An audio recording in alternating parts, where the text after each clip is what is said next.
I think. Continuously, I'm joining. So I'm Okay. yeah, I'm from Berlin, Germany. Like I'm staying here from last 4 years, 4.5 years. Okay. Very Yeah. good. So well, I'm a student here. Like I came here for pursuing my master's. So I did my master's. So Okay. Sprechen Sie so Deutsch? ja, ich kann sprechen. Ich Ah, kann, okay. ich kann, Sehr ich gut. kann sprechen Deutsch, aber nicht so gut. Aber vielleicht ich kann. Okay, okay, okay. Very good. Yeah, So, yeah. how did you connect to meditation, Uday? Like day before yesterday, I think I shared my story with Madhu Akka. So again, I Ah, will share. So like my meditation journey started like from July 5th onwards, like on group, right from Guru Purnami day. hmm, So firstly, I connected with the pyramid call services. okay. So yeah, Harish Kumar sir. So firstly, he gave talk about meditation, everything. So on July 5th, 2020. Hmm, Firstly, I spoke to him regarding meditation, everything. So okay. he clarified me everything. So what to do, what not to do, and everything. So on the first day, he told me to do like 2 hours of meditation. So on the first day, I did around 1 hour. That's Hmm, it. Then after that, from the second day onwards, so they gave Zoom sessions link, and I attend some sessions like regularly from 3 to 4 p.m. hmm, So through that, many masters shared their wisdom, knowledge. So among those masters, Saroj Gulapalli ma'am and like Ramu master, there are okay. some masters were there. So I got to know about some things and everything. Hmm, So slowly after that I kept on watching PMC online TV videos. Like hmm, thereafter I watched Patriji's autobiography. hmm, So then after I kept on learning some books like a soul journey book, so hmm, autobiography of a yogi. hmm, So like this, I got to know uh, until then, like until meditation, the life which I experienced was totally different. So once after entering into the spiritual path, it's totally different. So through this, I attended many Zoom sessions, and after that, hmm, I joined a light workers team. So then I attended a Purnatma workshop, so a spiritual growth workshop. hmm, So thereafter, after that, I applied for this inner journey program in Telugu, hmm, but my hmm, application got rejected. So now I was in the same group as Madhu Akka, so in hmm, English PMC USA. So it was like that. So during these days, like I learned many things. I learned many things how to be and how not to be. So what's the right kind of living. hmm, So after that, after entering into the spiritual path, I totally left non-veg. So basically I'm non-veg. So I cannot live without non-veg. So I was addicted. I was attracted by Patriji's word in one of the lectures. So he shared with one of the masters in Vijayawada, I think. So okay. he shared can I share that in Telugu if possible? Yes, The yes. frequency will Go be ahead. the frequency will be good. ఆ రోజు ఏం చెప్పారంటే మీరు మనిషిగా ఉండి చనిపోయిన జంతువుని తింటున్నారు. You're eating a dead body. It's your brother. You're eating a dead body. It's your brother. So how can you eat a dead body so happily? So that Hmm. word shook me very well. So from that moment onwards, I left totally non-veg. So Wow. so after that, I attended many sessions. So Hmm, and thereafter, the knowledge which I gained, I thought, how can I share this knowledge with my family? okay. So then after I shared some of my knowledge to my brother. Like I told him that we all are souls, so you stop eating non-veg. Hmm, For a beginner, if he for anyone, not only for him, for anyone, if you say those words, they won't care you. So hmm, same happened with me. So then after that one fine day, all situations came. So then I discussed with my brother. So he was alone on the day. So I discussed with my brother and I told him like Soul's Evolution Journey, like from Peter H. book. hmm, So I discussed with him. So he got attracted to that. So then he stepped into this meditation path. hmm. Thereafter he was infected with the he was tested corona positive. Mm-hmm. So then I told him like I was already enrolled in inner journey. So I told him like why can't he be in this inner journey team. So I Mm-hmm. asked accordingly. I requested Anila madam. So he also uh, applied for the inner journey team. So Mm-hmm. he now he's also in the inner journey. So Okay. like that, me and my brother and my family, we both are into this meditation path. So Mm-hmm. it's not a long journey, but yet I need to learn a lot from all the masters. Mm-hmm. Wonderful, wonderful, Uday. This is my story. Uh, Inspiring story. it's not inspiring, bro. Then I have to learn a lot from you people also. The service which you are doing, like I saw your videos also in PMC TV. Like you are the placebo. You Mm-hmm. discussed about you are the placebo. I watched some of your videos also. So it's very Mm. inspiring. So we are we are nothing in front of you. So we take you people as an inspiration and we move forward. Mm. It is not like you are nothing in front of us. We are also nothing in front of you. Each one have their own spark within themselves, Yeah, and true. that spark gets brighter and brightened with the help of everyone around. And the moment you say it's my time, you know, Yeah, uh, you can lead with that spark within you millions of people. So the moment you decided I have to share, let's say, I have to share my journey to my brother and what you did, that already uh, is clear that you are a master. You are mastering your life and mastering the life of people around.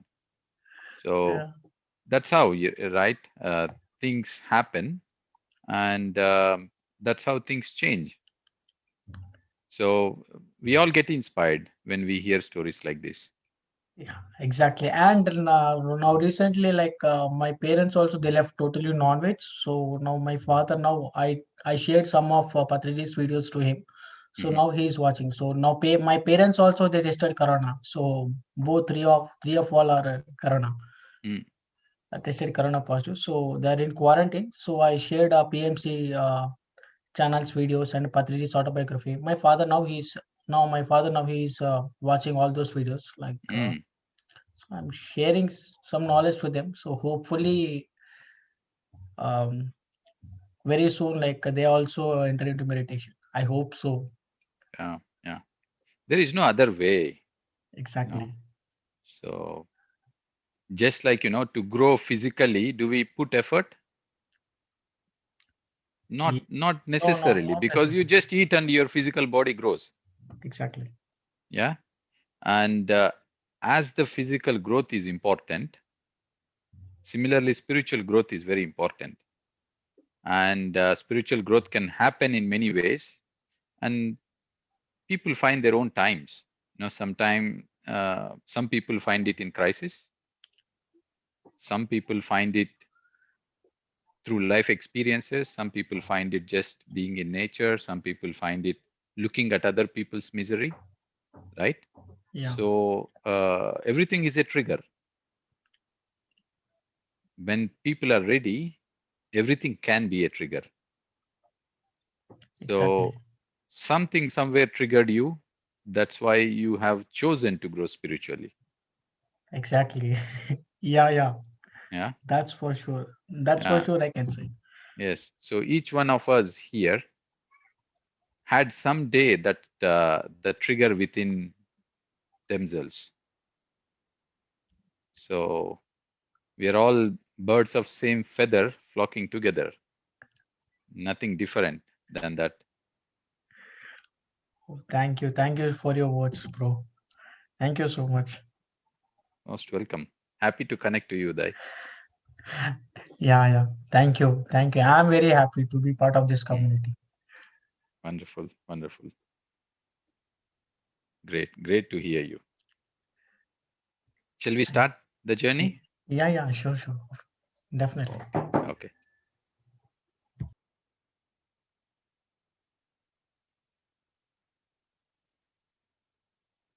Okay, friends, take a comfortable posture. Cross your legs one above the other. Kindly take off your glasses if you are wearing any.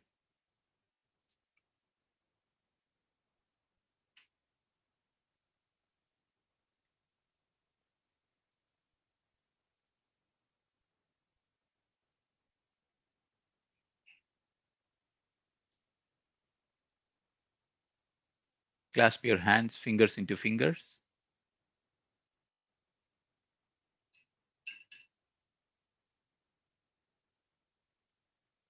Close your eyes.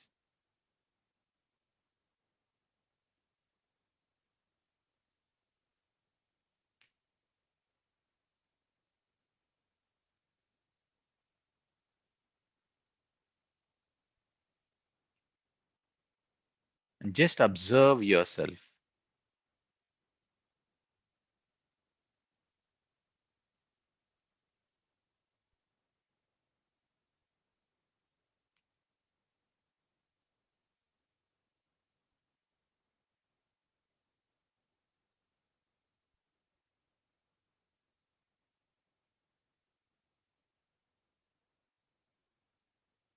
When we rightly observe,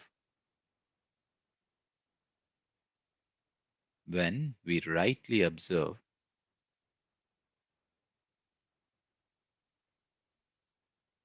all the secrets are revealed.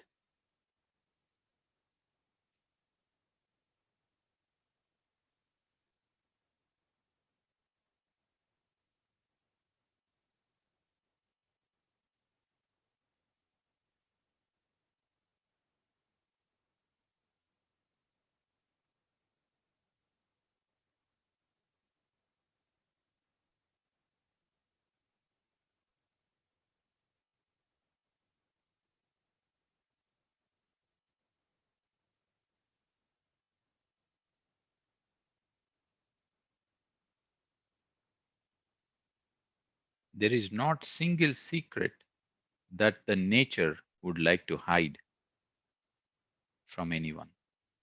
It is ready to reveal. Rather, they're readily available.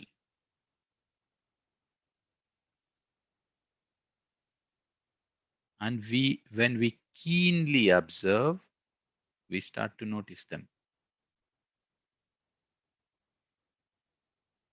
We start to understand easily intricate things.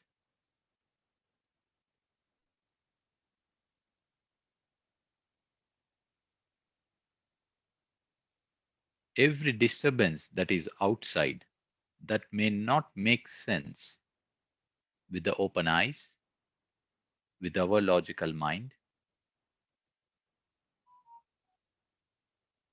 when we become aware, when we just observe, when we connect to the silence, everything makes sense. Everything means everything.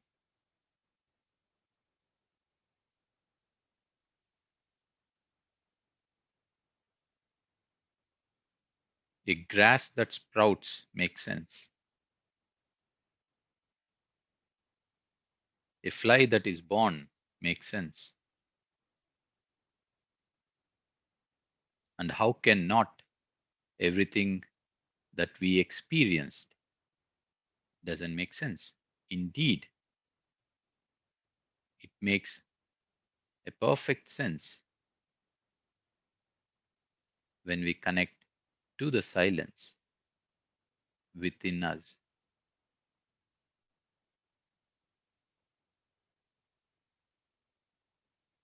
It is learning to sit alone and doing nothing.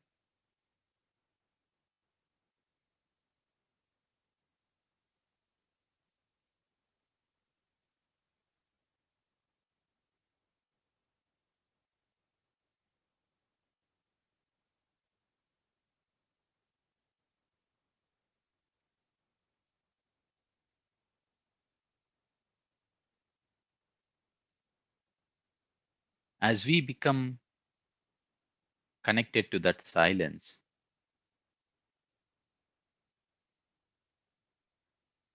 all the resistance, all the desire to control that happens around us in day to day life drops because we realize that we become in complete control of what happens within us.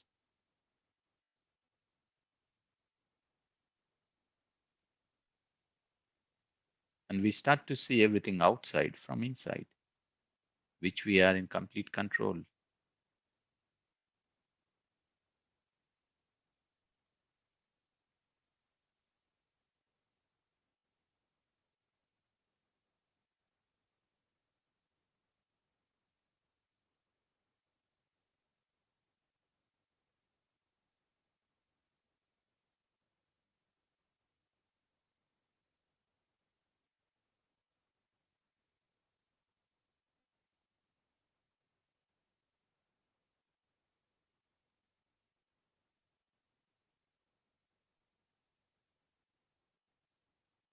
What for do you need to complain?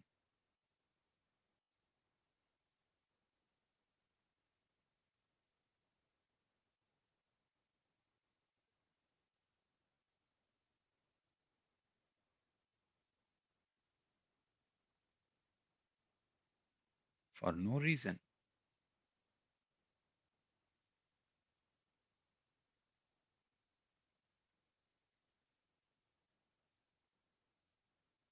There is no good reason.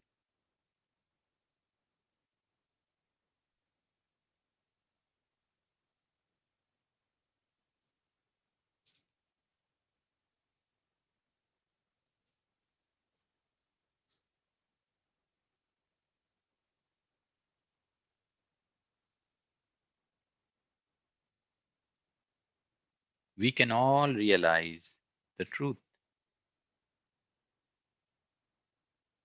if you want to.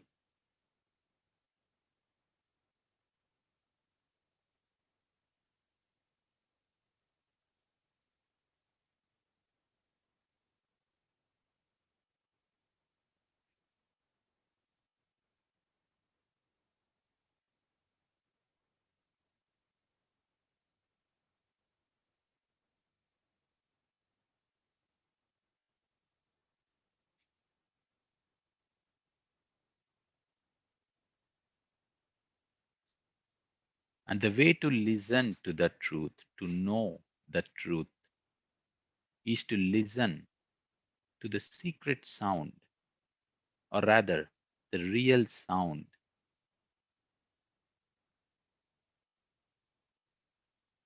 to the real voice, to the real you that is inside you.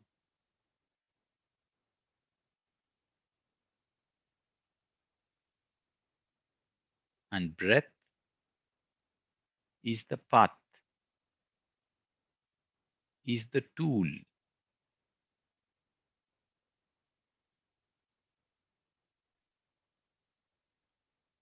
that takes us there.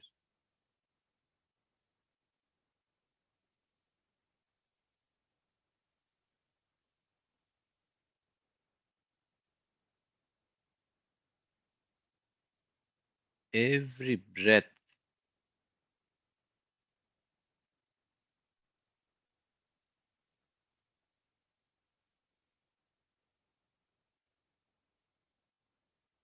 that happens with our full awareness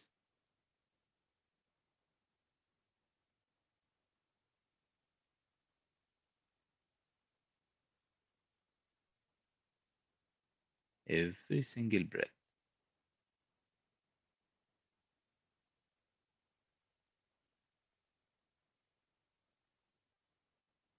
with full awareness is a very deep experience.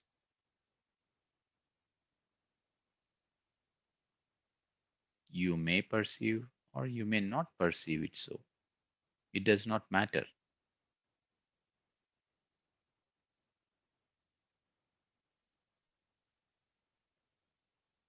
because we are trying to understand through our mind, which it will never perceive things in the right way.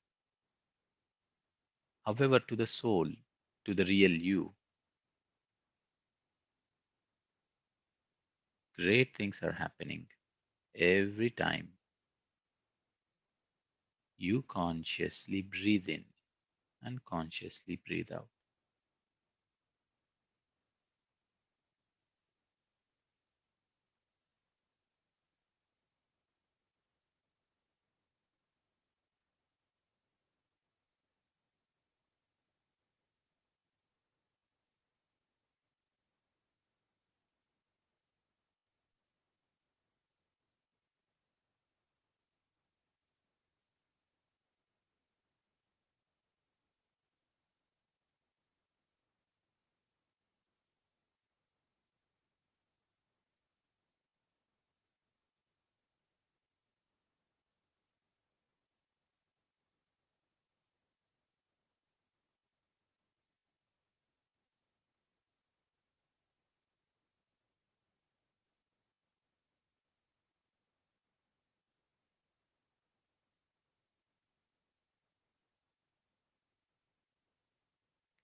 So just be with your breath.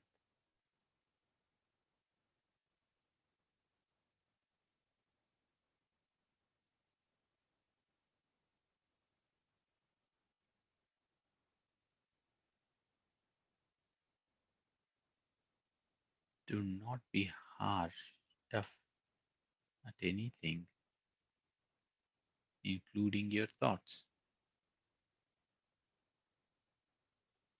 Let them go as simply as they came. You just observe.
Just be with your breath.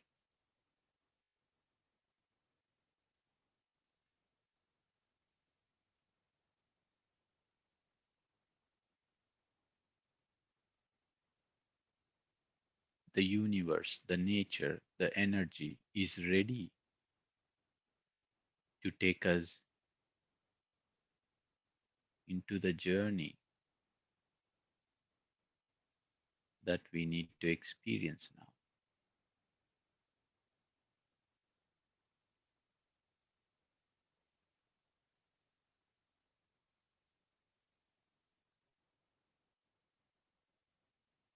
For that to happen,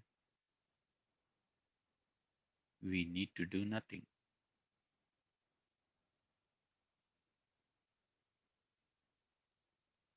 Just breathe in and breathe out with your awareness.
2 minutes, friends.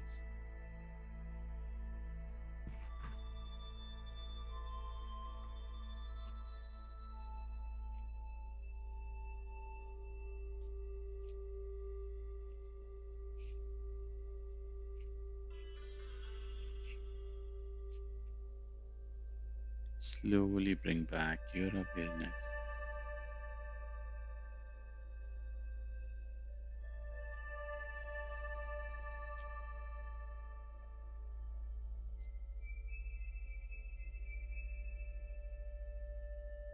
to your surroundings and to your physical body.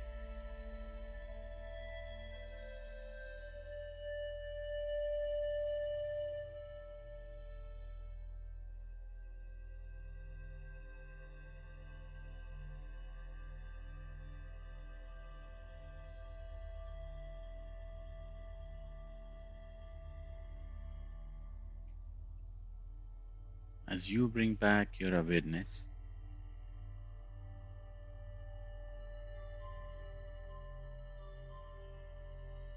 let us all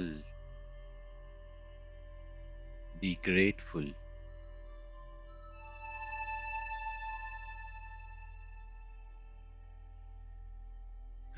to everything,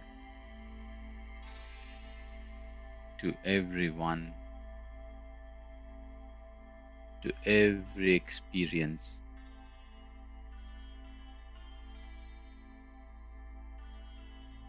with no conditions.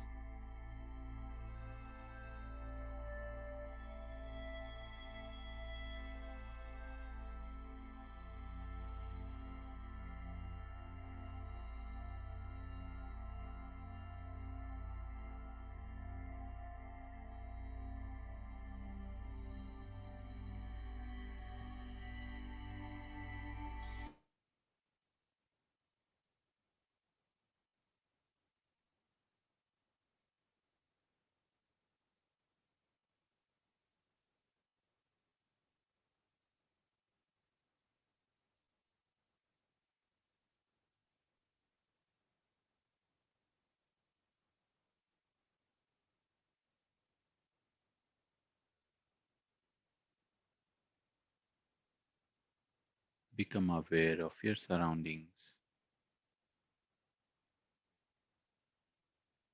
Last 20 seconds.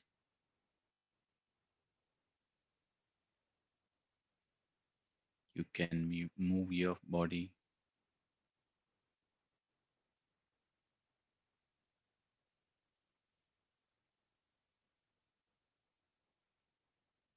Last 10 seconds.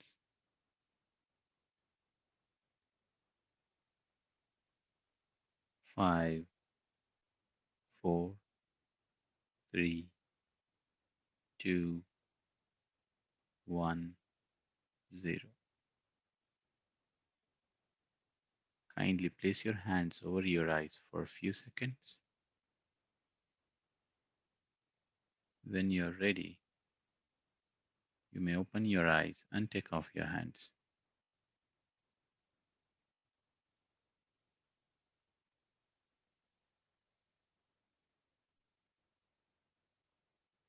Welcome back, friends.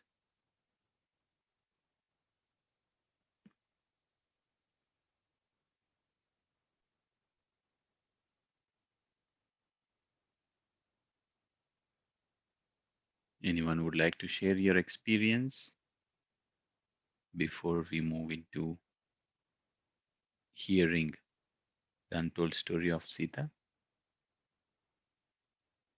You can do that by unmuting yourself. Please go ahead. Yeah, hello. Hi, Uday. Yeah, hello, hi, bro. Like it was very intense meditation. Like I felt like my body is floating. Mm, I felt like my body is floating. I'm not on the floor. Like I'm touching my rooftop. mhm. So I was in the same feeling. Like my body is feeling. I was feeling totally light. So I was unable to come out of the meditation. So I was in this state for a long time. Great, So great. whole my body is feeling light. So I felt like this. Very nice, Udayji. Wonderful. Thank you. Thank you, bro. Thank you. Thank you. Thank you.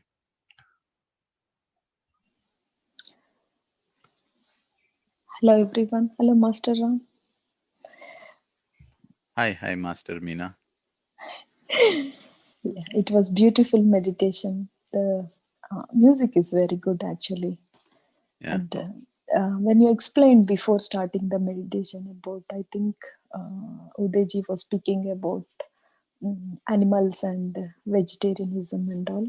So when I'm meditating, I'm getting something in my mind saying that, like, okay, we differentiate plant kingdom and animal kingdom. I know it's silly to ask, but everything has a prana. Even the yeah, everything has life. Even the plants have life. yeah, But when I'm a vegetarian basically, but when we, I'm not judgmental, but when we eat plants, we say that is the right thing we are doing, but that's also as prana. And yeah, some people may judge like, oh, non-veg eaters, meat eaters, they say, yeah, you're also killing plants the same way. This is yeah, the way we do. All are, yeah, we all have life, we all breathe the same breathing, and we all are pranic yeah, plants, human beings, right? um, yeah. what do you, what is your answer for that? I would like to hear from you. So life is of different forms, and we have mineral kingdom, plant kingdom, animal kingdom, and human kingdom, angelic kingdom, and so on and so forth. So the least, or let's say the lower life form on which our life depends upon, or rather feeds upon, the lesser we are impacting, or rather the lesser, how do we say, the lesser we are disturbing the life in itself. Okay. Yeah. So when we have the plant food, it is much better than consuming something higher, which is animal food. Okay. Okay. So the consciousness is different between these things. And you rightly said that even plants have life. Yes, that is why being vegetarian doesn't mean that you can just, let's say, waste the plant life. No, you should be very respectful. You should be very grateful. You should be very much aware when you consume these things. Oh, So even in that form, you're consciously not wasting life that you don't, you only consume that is only required. Okay. okay. And life in its form, as we speak about the plant kingdom, is something that you just put a seed and a life can form. Mm, It is not the same with the animal kingdom. You cannot give life to an animal just like we can do with the plant kingdom. okay. When you can give life to an animal, you deserve to eat it, or rather you have right to intervene in its life. Okay. So as far as you do not have, let's say, the power, or let's say, to give life to an animal, equally we do not have right to intervene in its life. Yeah. Yeah. Okay. Thank you very much. Thank you, Meena. And always, it's a very important question that you have asked. And a person who is willing to listen, who is willing to change, is not waiting for our answers, because he will find his answers because he's sensible enough from inside. A person who is not willing to change, a person who is not willing to do right things, infinite number of answers will never change him.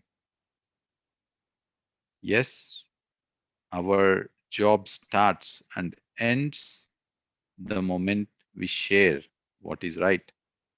We don't need to just fall behind everyone and keep on saying that what they're doing or rather what they're eating is only harming themselves. We say once, that's it. Our job ends there. And when day comes, they will come back and ask you, please tell me more.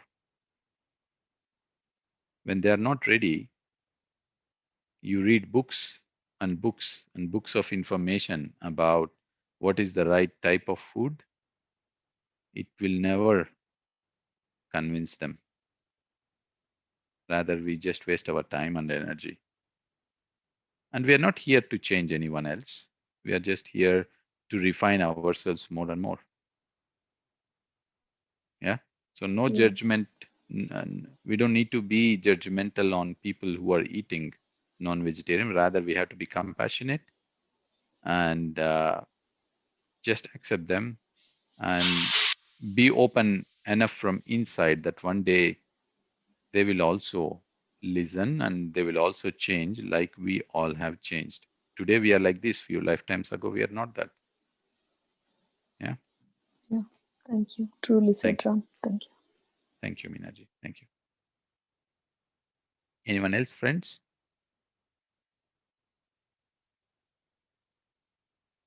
Okay.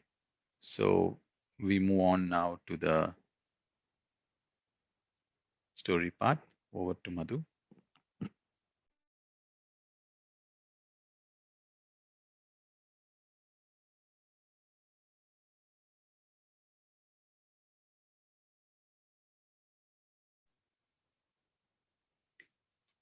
Hello, friends. Yesterday we have heard the story of Mata Sita's education. So today the story is about Soma's arrival.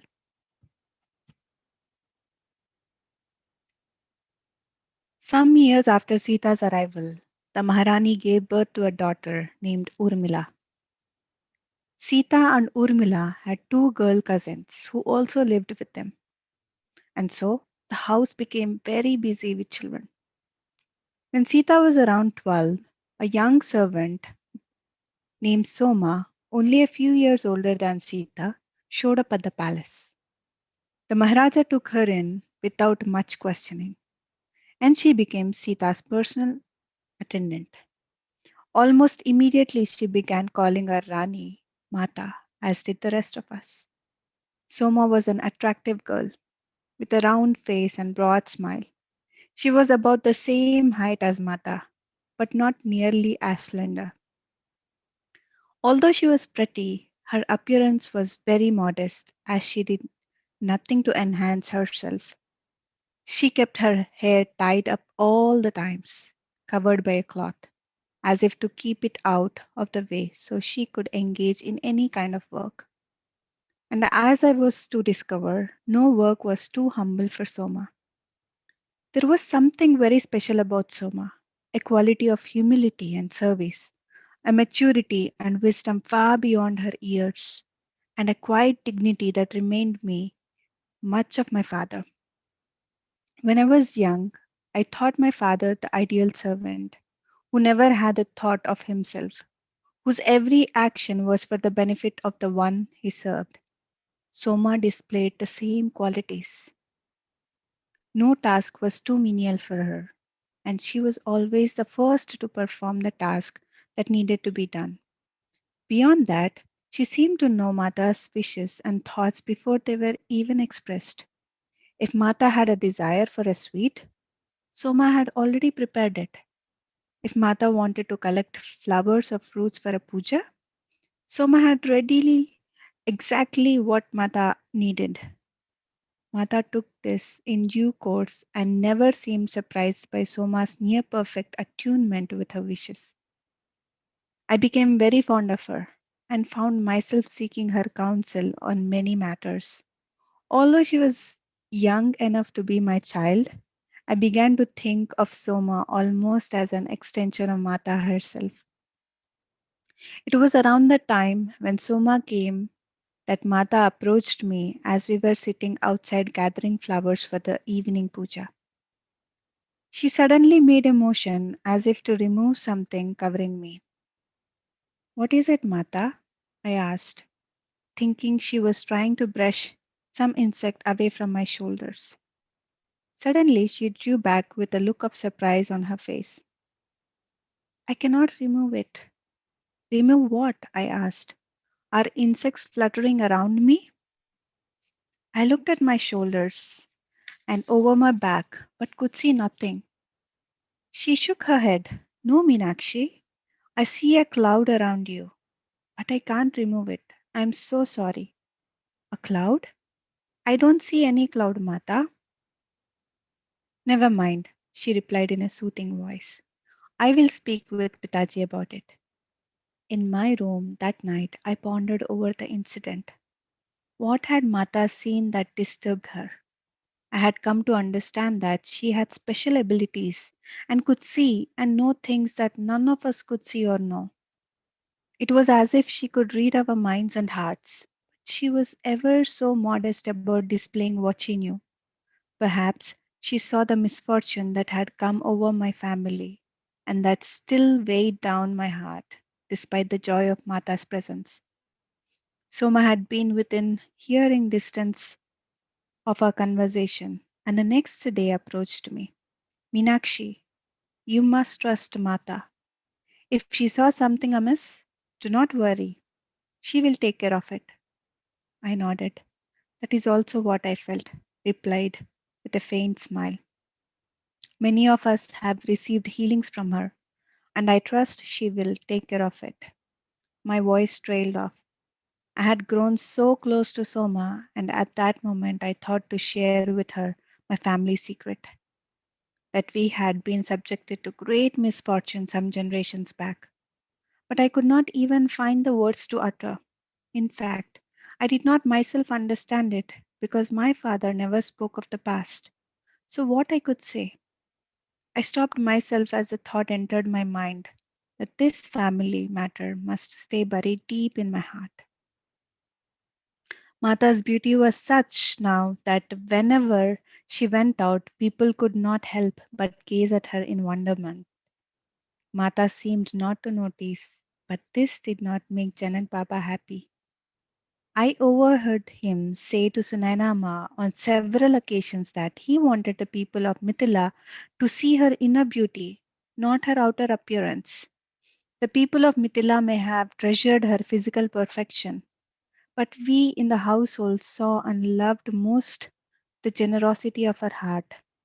If anyone who was suffering crossed her path, or if she heard of a misfortune falling to any family in Mithila, she would be the first to offer aid, as if her nearest and dearest had been struck down. Janak Baba saw this and did not discourage it, but what he most appreciated was her mind. Mata had learned from sage Gargi the art of spiritual debate, and Janak Baba loved to engage her. Initially, he would always win the debate, challenging her with a profound question that she struggled to answer. But this did not last long, and soon, one second, friends, and soon she was responding with great insight, or so we, the servants, were told, and Janak Baba would assume a look of satisfaction and appreciation. Then there came the day when she won the debate, posing difficult philosophical questions that he could not answer.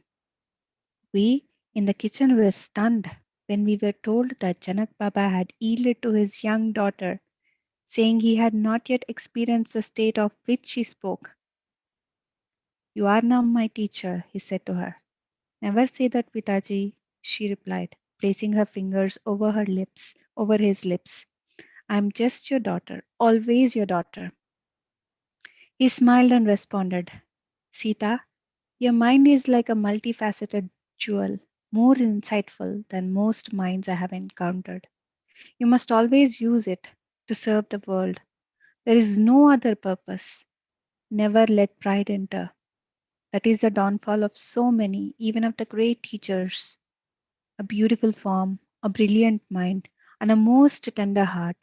Yet Mata seemed oblivious or uncaring of her qualities. Her dress was simple, her speech was humble, her love was for the freedom of the forest, to wander at will, to observe the bountiful manifestations of nature, and to love and enjoy them all. A few years after Soma's arrival, Mata began to spend more and more time alone, wandering off into the forest while we were all engaged in other activities. When it would come to our attention that she was nowhere to be found, I would get anxious. Soma always reassured me and would go herself into the forest to find her. On one such occasion, Sunaina Ma had been looking for Sita, but she was nowhere to be found.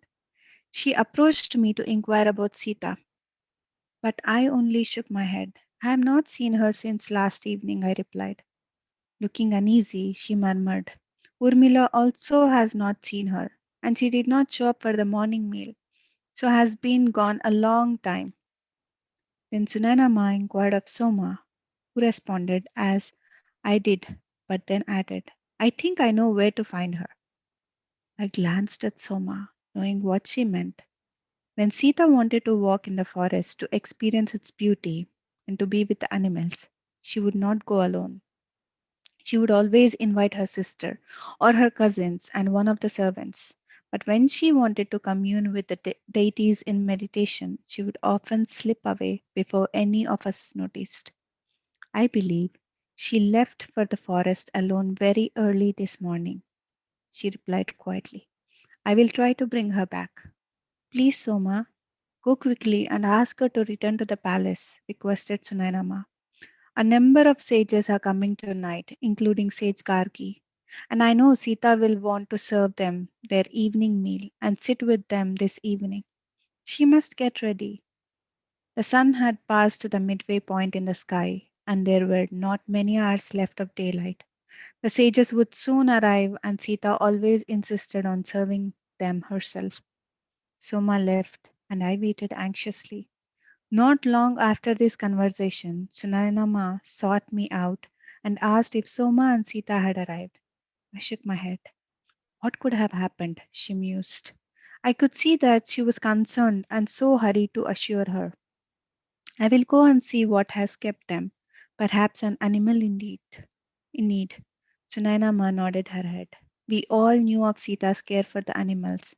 If there had been an injury of an or an attack on an animal, Sita would attend to it and not leave until she had done what she could. Yes, go Meenakshi and tell them to hurry back. It had been some years since I had frequented the forest, as it was usually Soma who now accompanied Mata on her walks. So I cautiously entered the thicket of trees and followed the narrow path. I called out to them, at first in a quiet voice, and then more forcefully, Soma, Mata. There was no answer. I continued to call out as I entered more deeply into the groups. Finally, I saw the figure of Soma approaching me. She was alone. Where is Mata? I asked in alarm. Sunana Ma had sent me to find you both. The smile that always adorned Soma's face was gone.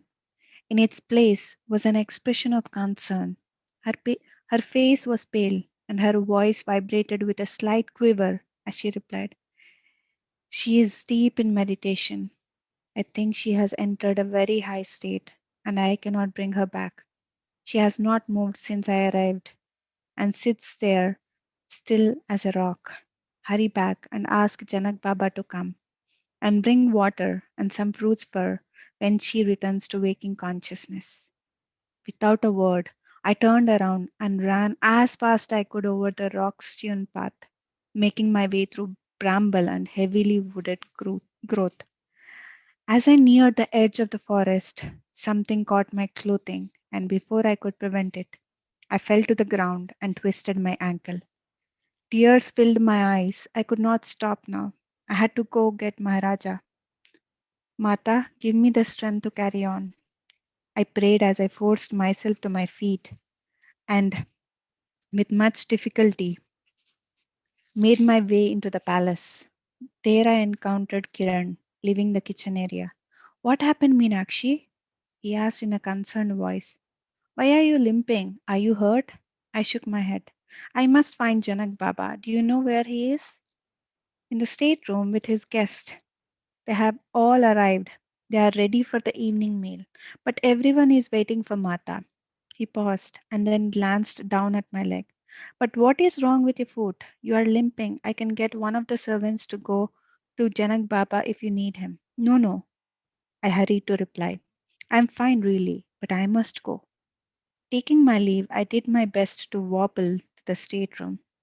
I heard their voices as I approached, but as I reached the doorway, I stopped. Never before had I entered the room without being called there. It would be presumptuous of me to enter, but Janak Baba was needed. What was I to do? I retreated a few steps, undecided, when I heard him call for me to enter. I tried to steady my steps as I entered the room and pranamed to Janak Baba and the gathered sages.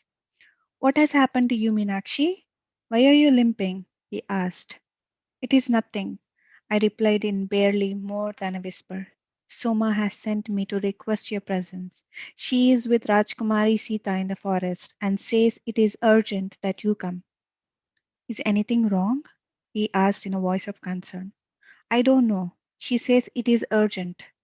Janak Baba closed his eyes and stayed this way for several minutes. Then, opening his eyes, he murmured, It is what I thought. I have long been afraid of the day when she would remember where she came from. As Janak Baba excused himself from the assembled sages, Sage Gargi asked if she could accompany him. He nodded, and calling for Usha, he instructed her to take care of serving the evening meal. Then Janak Baba asked four gods to fire the torches to light the way as darkness had already set in. As best as I could, I wobbled off to gather a few fruits in a basket and fill a small jug of water. My ankle was now throbbing. With great pain, I led him to where I had met Soma. She was not there, but when I called out to her, she emerged and guided us to where Sita was seated in the immobile position, locked like a lotus flower in an utterly still pond, showing not the slightest flutter of life. I had never seen her like this, and my heart pounded at the thought that she may have left us. A cry escaped from my lips, but Soma put her hand on my arm to still me. There is no breath in her, murmured Soma to Janak Baba. I arrived just after midday, but she had been missing since early morning, and I suspect has been like this since then. Soma and I retreated a short distance as Janak Baba uttered a mantra and entered meditation. Sage Gargi began to chant Vedic hymns. Several hours passed with him in silent meditation and Sage Gargi chanting. Finally, Janak Baba rose and asked me to bring all the sages. I cannot bring her back, but perhaps collectively we can entreat her to return, he said solemnly. As Soma saw my condition, she asked me to stay put. She took two of the guards to light the way and returned to the palace. The sages knew nothing of what had transpired and thought it very strange that the Maharaja had disappeared so suddenly with no explanation and had still not returned. It was getting late, and they were eager to retire. They were not pleased with the situation. But when Soma arrived and explained in a sorrowful voice that due to Sita's condition, the Maharaja was requesting them to come to the forest and hold their discussions there in her presence, they all nodded, saying they were eager to be of assistance. Soma added, The Maharaja is hoping that your presence will help bring our beloved Rani back to us. She led them into the forest where Janak Baba and Sage Gargi were meditating by Sita's side. Some of the servants accompanied them, bringing cushions and torches. The six sages made a semicircle around Sita and began chanting Vedic invocation. They meditated, then discussed their perceptions, followed by more meditation and more discussion. At one point, Janak Baba stopped participating and entered what appeared to be the same state as Sita. He sat there, still as rock, without any movement, and seemingly without any breath. And so the night passed.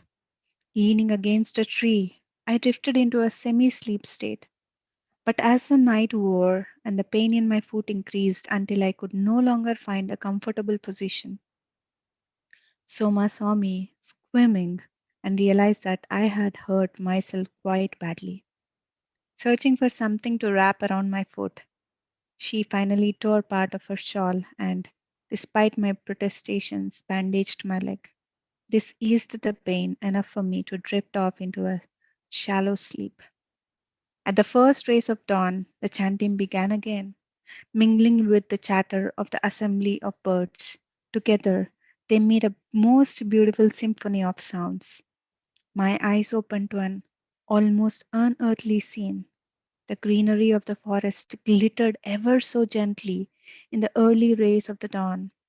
A soft hue had settled over the forest floor. Many small animals had come close to us in the night to observe this most unusual gathering.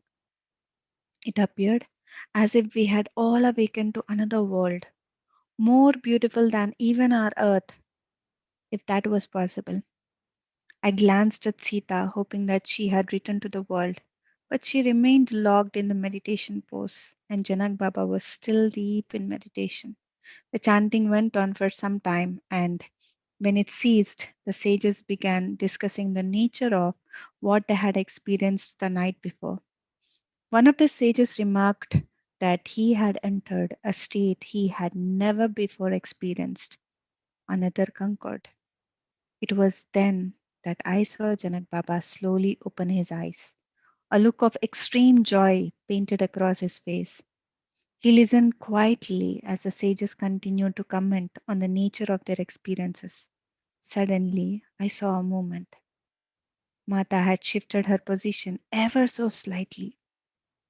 Everyone seemed to catch this subtle movement of her hands, and the sages fell silent with all eyes turned to her. She didn't stir again for some time, but finally her eyes cracked open. The first one she saw was Janak Baba, and she smiled, opening her eyes wider, her face exuding such love. Pitaji, she whispered, you are here. He also hadn't spoke before this moment, but he nodded and said very slowly, we are all here, Sita. You could not come to us, and so we came to you to share in your ecstasy. Sita looked around and seemed surprised to see us all gathered, not quite grasping what had happened.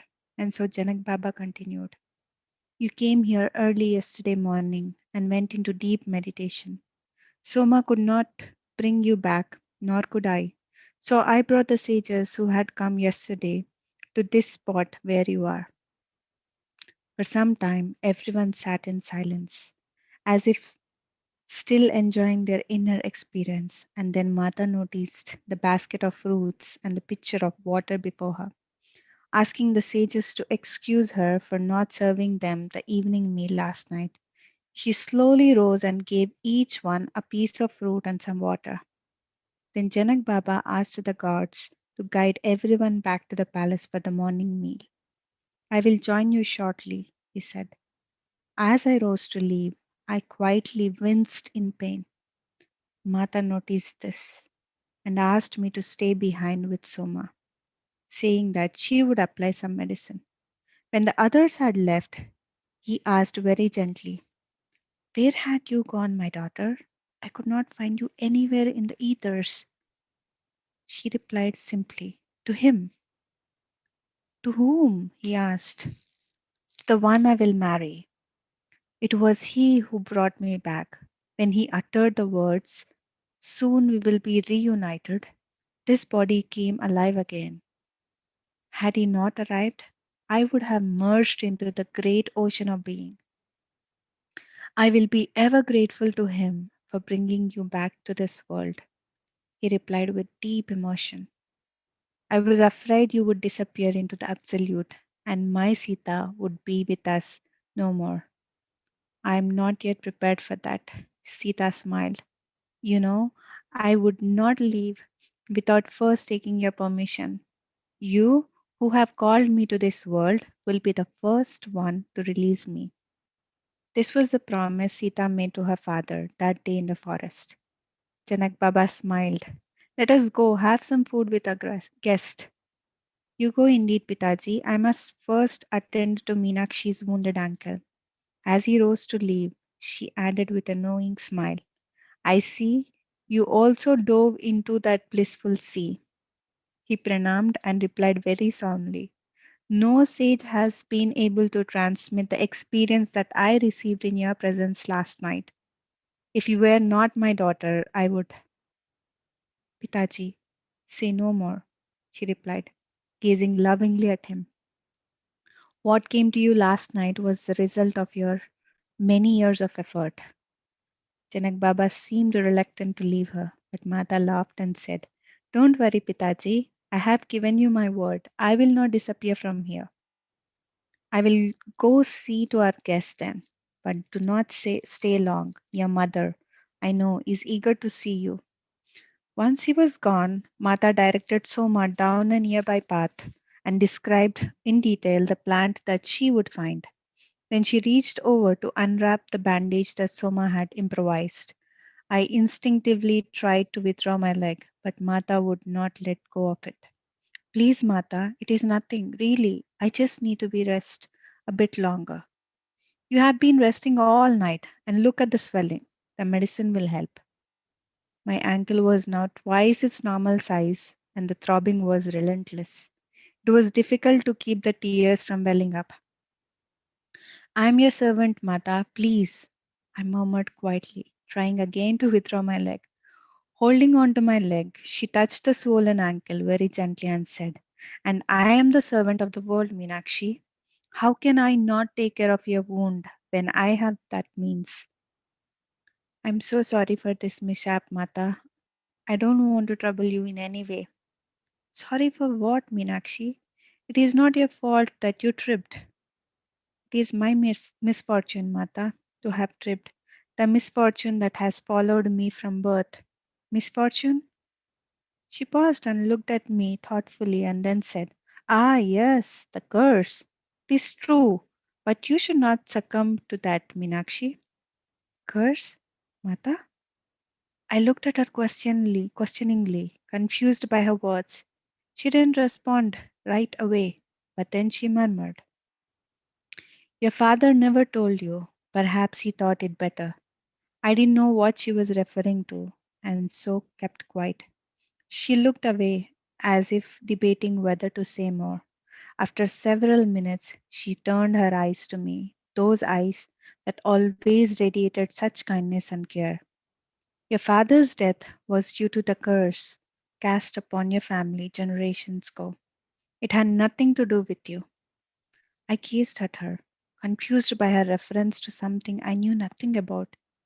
I was startled by her words, but tried not to show the emotions that churned within me. She continued, 5 generations ago, a great sage cursed your ancestor, and that curse was to extend for 5 generations. You are the last to be affected by this. Your father did everything in his power to try to lift the curse from you, but even Pitaji could not negate what was done. When a great sage utters a curse, it cannot be reversed. The power of the words vibrates in the ethers and brings about the intended effect. A curse, Mata? I muttered in disbelief, as if I had not understood her properly. She nodded. For 5 generations, I asked. Again she nodded. But why? My voice began to tremble. What could my ancestor have done to bring this upon his descendants? She didn't answer right away, but finally said, a misdeed with a young woman whose family was under the protection of the sage. To misbehave in such a way is very grave infraction. I couldn't believe what I was hearing. That is when your family lost their standing in society, their land, everything. They were shunned, but the Janak family took in the son of the one who was cursed, your great grandfather, as a servant. He had a very hard life, and your grandfather as well. The curse weakened with your father, but it left him with great sadness, and of course, the misfortune of losing your brother and mother. Brother? I asked again in disbelief. I had no notion of a brother. I know none of this. You had an elder brother who drowned in the river soon after you were born. He was about 4 when one day your mother took him along when she went to the river to bath. He fell into the rushing water and was swept away. Overcome with grief, your mother could not forgive herself, and one day the river took her as well. I thought my mother died of natural causes soon after I was born, I murmured. My father never told me about a brother, but that must have been why he never allowed me to go to the river. That is why he never spoke to me about my mother. I never understood him, why he was so austere. I thought it was a lack of love, but it was the sadness of losing his family. Mata nodded. Your father tried in every way to have the curse lifted from you. When he lay dying, Pitaji went to see him. As he blessed him, Pitaji said he would fulfill any dying wish. Your father asked that you be cared for, that the Janak family always look after you, and that Pitaji do what he could to ease the curse. Pitaji made him that promise. This explains why my father forbade me to marry. He always said it would bring nothing but sorrow to me. That was his misunderstanding, Meenakshi. Your children would have been free of the curse. You are the last to feel its effect. And that is why Janak Baba came to that river that day, I murmured, as I recalled the image of Janak Baba standing by the river as I struggled in the water, commanding the waves to lift me onto the shore. Mata nodded. Pitaji told me that story. He said it was your time to die. The river was about to take you as it had taken your brother and mother, but he could not let that be.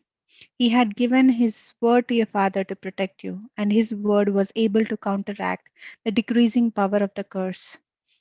Mata fell silent and then began again. Do you remember? When I was much younger, we were sitting in the garden, and I saw a cloud surrounding you. I tried to lift it, but could not. I nodded, recalling that day when she spoke words that I could not understand. When I spoke to Pitaji about this, he explained about the curse that was put upon your family. But he said you were mostly freed of it. The only remainder was a sadness from your father's early death. He had managed to weaken its effect on you. But how unjust, Mata, that my father and I should be punished for a misdeed of an ancestor we never knew, however serious that misdeed may be. You are right, Meenakshi. That is exactly what I said to Pitaji when he told me this story. I asked him if it would not be better for society to sit in judgment than to have a sage have such power to control a person's fate. He explained that society was not yet ready to assume this responsibility, but that one day it would be so. In earlier times, the laws were kept through the words of the sages, but too many now are filled with their own power and are exceeding their boundaries. Mata's eyes assumed a firmness as she gazed off into the distance, as if setting in motion the determination for another way to administer justice. Then, as if speaking to herself, she mused, I have heard of too many injustices committed by the sages through their curses. Though wise they may be, they also have emotions, preferences, likes, and dislikes. Few have risen above that, and only when they are beyond their personal feelings can they truly administer justice. I long to meet such a person. Pitaji is the closest I have found. I was too shocked to take in fully the meaning of Mata's words. When I turned my head, I saw Soma standing nearby with a basket of medicinal plants, and my mind turned to my aching ankle. I again became aware of the pain. Mata saw this and took the plants from Soma. She pounded the plants with a stone, squeezed out every bit of oil, and then she had some Soma apply the oil to my aching ankle. Now you must stay off of your feet. If you apply this ointment every few hours, in a few days you will be much better. Then turning to Soma, she asked her to go back to the palace and see if she could find Kiran. Ask him to come quickly, she said. Then turning to me, she said, do not resist, Meenakshi. Kiran can help you back to the palace. But Mata, see, I can stand. I tried to raise myself but fell back. My foot was unable to bear any weight. Will you disobey me? She asked in surprise. I shook my head. Then you must stay s- off your feet, at least for today. Before long, Soma arrived with Kiran. When he saw my state, a look of alarm crossed his face. She will be fine, Kiran. Do not worry. But you must carry her back to her room.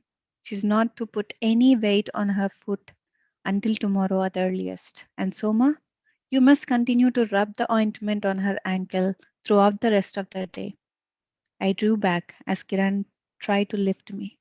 Never had I been touched by a man other than my father, and I resisted. I gazed in shock at Mata, who whispered to me, it is only Kiran. That is why I called him.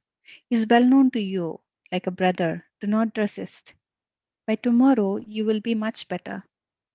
As we were leaving, Mata sat down again in the spot where she had meditated throughout the day and night. Mata, Soma protested, aren't you coming? You have not even eaten since yesterday morning. Mata smiled. Do not worry, Soma. I will not disappear again, but I need a few minutes here alone before I return. I won't be long. Her face grew serious. Mata, Soma still hesitated to leave her, but Mata nodded, indicating that we should leave. I will soon follow, she said. We could not but obey, and so reluctantly we returned to the palace without her. True to her word, Mata appeared shortly in the palace. Something had shifted in her, we could see, but I could not pay much attention as I was so distracted by what she has revealed to me. Soma saw me to my room, where I sat alone reviewing my childhood, the many incidents that now were made clear, remarks by my father that now made sense. It was painful to realize that I was the descendant of a cursed man, a man who had committed a most egregious deed. And I realized how few Maharajas would have taken in a cursed family. Had it not been for the generosity of the Janak family, what would have happened to us? A few hours later, Soma came to apply the medicine and found me in a sorry state. Tears had overtaken me, and I could not hide my red, swollen eyes and disheveled appearance. Meenakshi, she exclaimed, are you still in pain? I shook my head. I didn't know how much of my conversation with Mata she had overheard, and so didn't know how to explain my condition. The more I had reflected on Mata's words, the more the import of her words had hit me.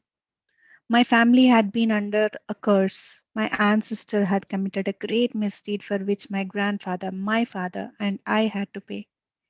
Meenakshi, she asked gently, is it because of what Mata told you? I nodded.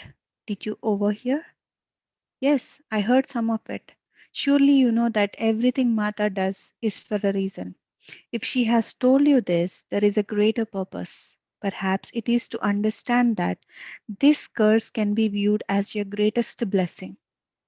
If your ancestor had not been cursed, your family would not have been taken in by the Janak family, and then you would not have come under the protection of Janak Baba.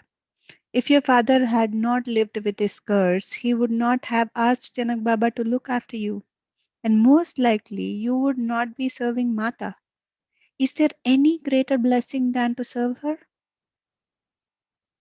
I shook my head and wiped my tears. You are right, Soma. Since childhood, I have been told about some misfortune that visited my family. Now I understand. Mata did right to explain this to me. I don't fault my father for keeping this secret, as he was a proud man, and it would have insulted his dignity to reveal this to me. And you are so right. I cannot complain about the turn my life has taken. There is no greater blessing than to serve in this household, and to serve Mata is the greatest gift anybody could want. We were both quiet. Then I said, so much has happened today that I don't understand. Yes, that is true. Mata has entered a new chapter, and we will be the witness to that. But it is a wonderful development. Do you not see the light that emanates from her now? Her whole being radiates. I laughed. Soma, you see what others can't see. Now it was Soma's turn to laugh. Minakshi, do not tell me that you have not noticed the abundance that accompanies Mata. Have you not observed how the flowers multiply along the path that she takes, and how the fruits on the trees increase in her presence? This is part of the mystery of Mata. I shook my head. Only you have eyes to see this, but I trust your vision. It is through you that I know something of what Mata is. Meenakshi, she is Prakriti, nature herself in human body. It is who she is. Where she is, nature flourishes. When her energy is withdrawn, nature diminishes. This will become more apparent now. I smiled. Among us all, only you understand her, Soma. I cannot. But I can serve her and love her, and I am content with that. Mata did indeed seem to take on a new air after that night in the forest, one that is hard to describe, as if a new maturity flourished in her. Some weeks later, I was in the room of Sunaina Ma, putting away her personal items, when Janak Baba entered. I waited for a sign that I should leave, but none came, and so I carried on with my work. For some time, Sunaina Ma had been assisting Janak Baba with his governing responsibilities, and she had been passing on this knowledge to Mata with much success. One never knew when Janak Baba would retreat to the forest for an extended time, and in his absence, someone had to carry out the affairs of the kingdom according to his wishes. Sunaina Ma recognized Mata's intuitive wisdom and often sought her advice. Mata took an interest in everything pertaining to the kingdom and participated in much of the decision making, offering her innovative and creative ideas. On this day, however, Janak Baba sought to prepare Sunainama for Mata's approaching departure. We must begin to think of organizing a Swayamvara, practice in ancient India of choosing a husband from a list of suitors by a girl of marriageable age. As Sita is approaching marriageable age, said Janak Baba slowly, knowing he would meet resistance. Sunanama gave him a look of disapproval.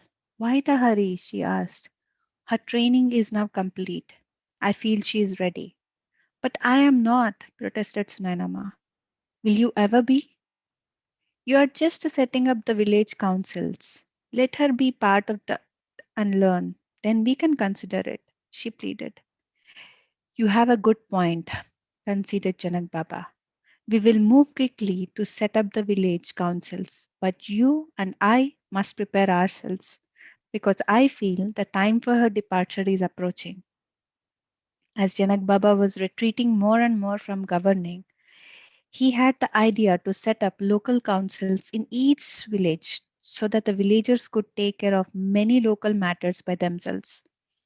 It was a novel notion, which at first had been met with disapproval from the ministers. But Janak Baba was insistent. I heard him say repeatedly that people must learn to govern themselves. But they are not ready, was a frequent response. then we must help them to be ready. It is the way of the future. People must learn to administer the affairs of their community. Even the hermitages were not pleased with the idea. At one gathering of heads of hermitages, the discussion turned to this matter. During a heated moment, Janak Baba turned to Sita and asked her opinion. Soma and I were standing by the doorway waiting to bring in the evening meal. Sita was quite unthoughtful. Then she said, until now, justice has often been administered through the sages, through their blessings and curses. That cannot continue, she said with a touch of sadness in her voice. Too many innocents have been affected. Surely we can find another way. These councils can help administer justice. Sita realized that this would diminish the power of the sages. Their curses kept people in fear of them, and so she added, fear is not the way to justice. I think a fairer way is to let the people decide the best means of dealing with a misdeed, and let those who have misstepped have a chance to readdress their wrongs. That is the most important. A curse cannot be undone, but a punishment can be reversed if someone shows true remorse and an earnest desire to correct oneself. Rarely did any of the sages object to anything Sita said, but on this occasion they rose in protest, with only a few exceptions. Janak Baba intervened and spoke sternly to them. I agree fully with Sita, but perhaps society is not yet ready for this. Let us begin by trying to organize these councils, giving each village some limited responsibility for its local affairs. This will be a beginning. He assured the ministers and heads of the hermitages that their authority would not be weakened by these new arrangements. The ministers would have to oversee the new councils, and the hermitages would still set the moral tone for the society. At least for the moment, the power of the curse would remain in place.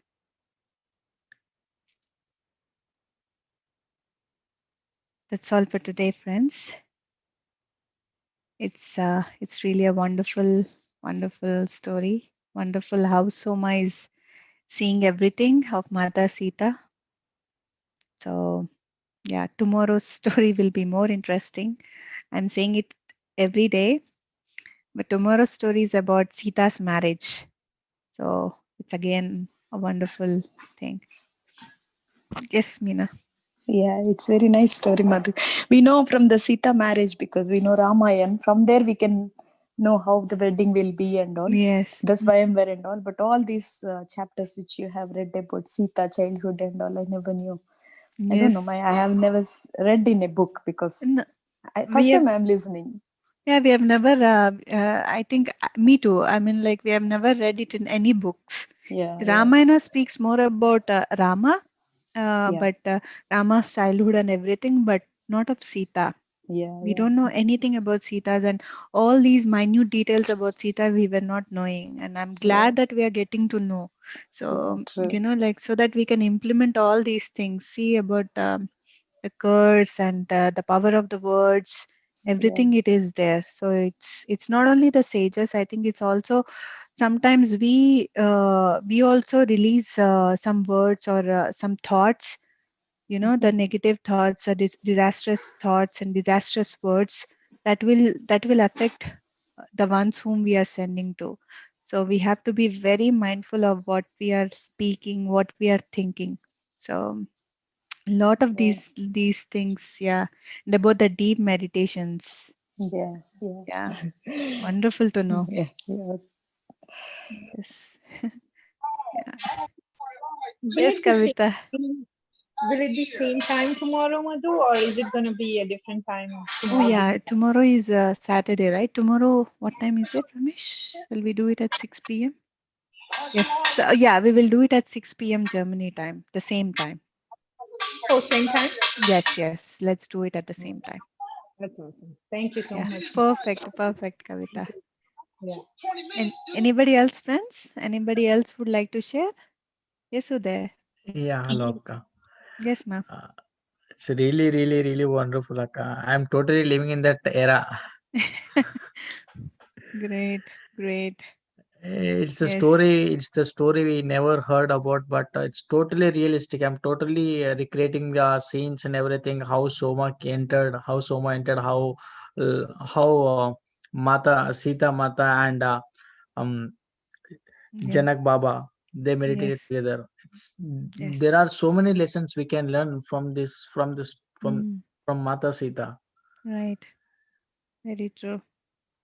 Yeah, it's indeed a very, very beautiful, a collective meditation. Like again, the sages and Janak Baba, they all did is a collective meditation. So, the powerful of a group meditations they proved again. So it's very powerful. Yeah, okay, exactly, and Great.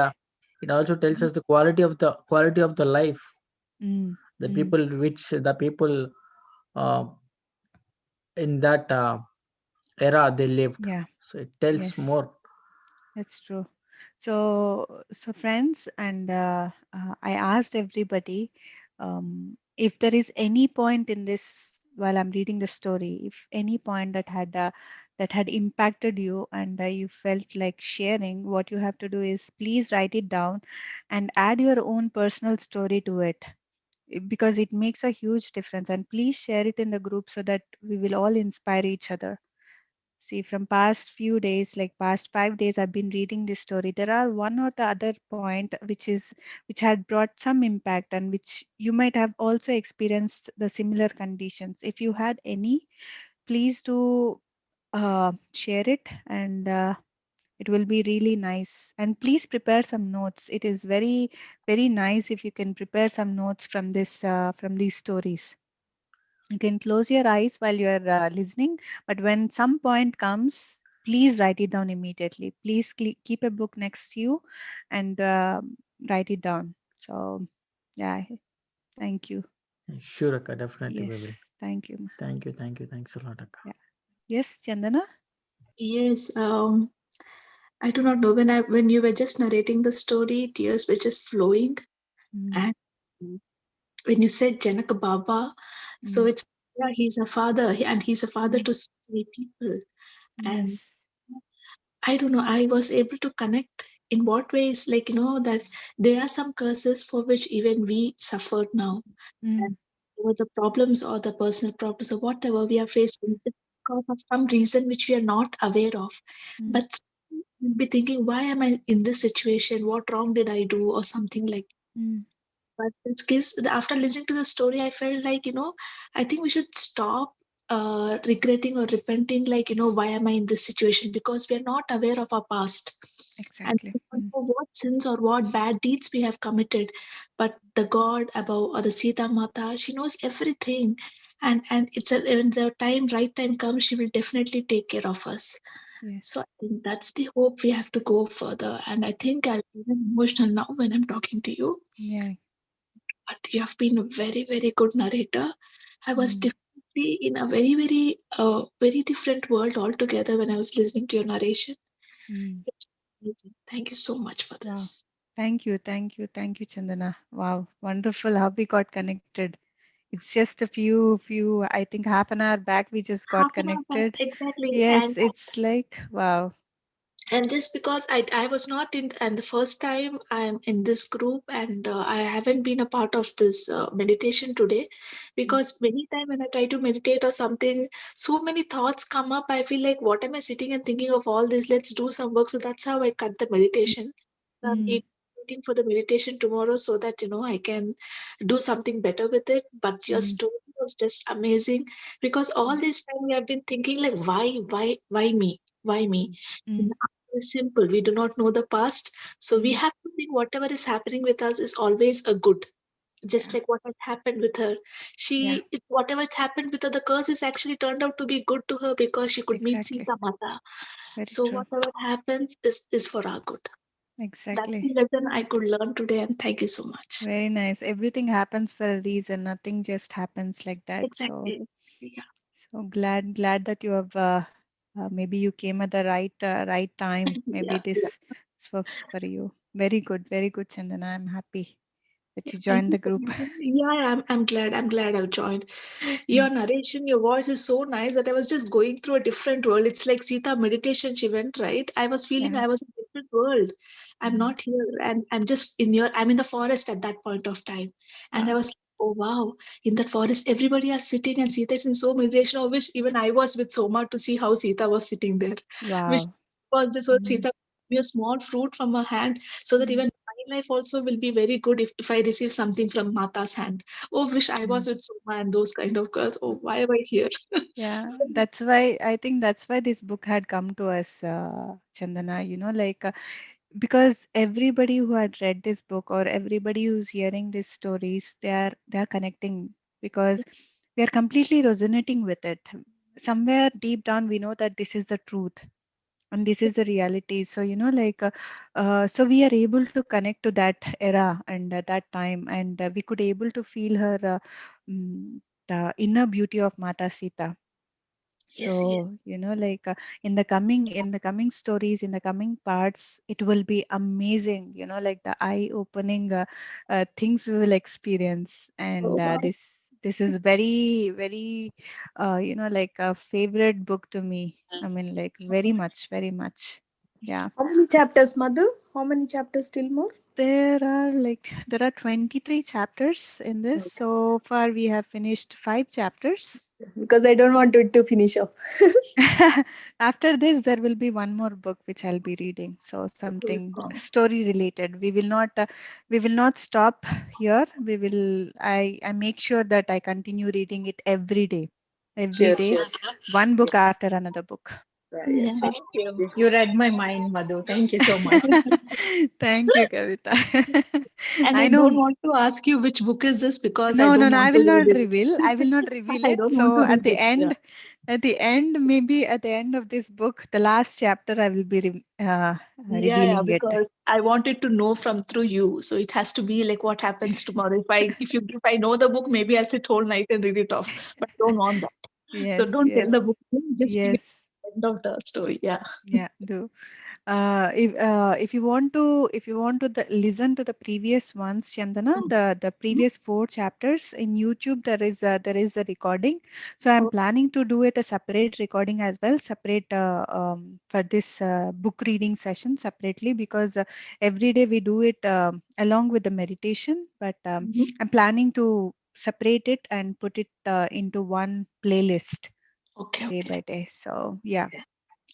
And how often these sessions will happen? I mean, from Monday to Friday, It's every day.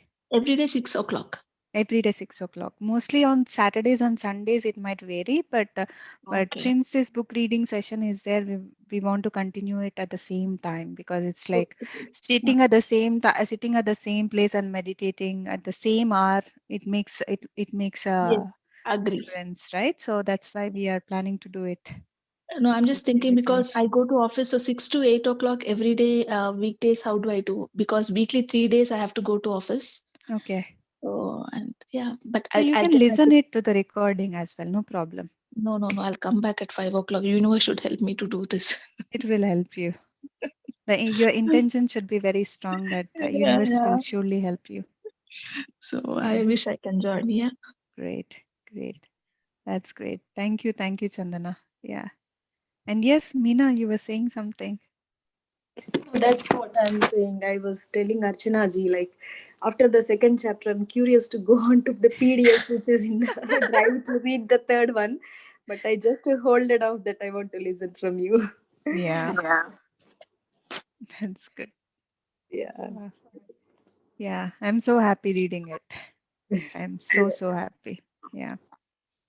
Thank you, thank you, thank you all, and we will all again see each other tomorrow. And friends, there is one announcement.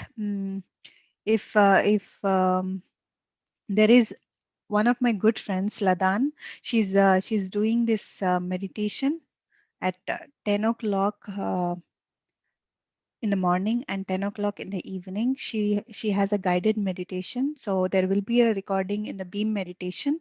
So wherever you are, in whichever country you are, please meditate at these times at 10 a.m. and 10 p.m. So it is really, really a beautiful meditation for bringing light to this planet Earth, to this place where we are living. Yeah. Madhu, is it 10 a.m. and 10 p.m. UK time? Shall we meditate Yes, or? yes, yes, yes, yes, Okay. yes. 10 I a.m. thought. at no, no, no, because previously it was planned that we will be meditating at 10 a.m. China time and 10 p.m. China time, because that is where Ladan is living. But later, many people felt that it won't be suitable for everybody. So she said, like, we can all group, like bringing the group consciousness, connecting with to the group consciousness. So we just release that intention and we meditate at that time at our Okay. respective countries. Yeah, for the music Yeah. she has sent, right? The meditation music. Yeah, it's not a meditation music. It has her guidance.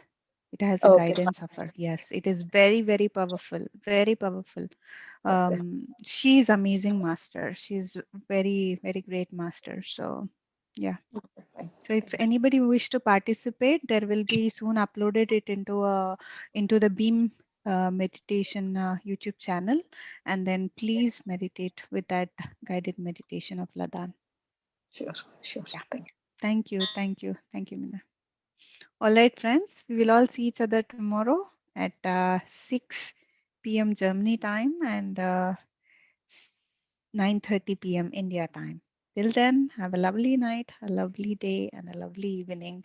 Namaste to all. Namaste.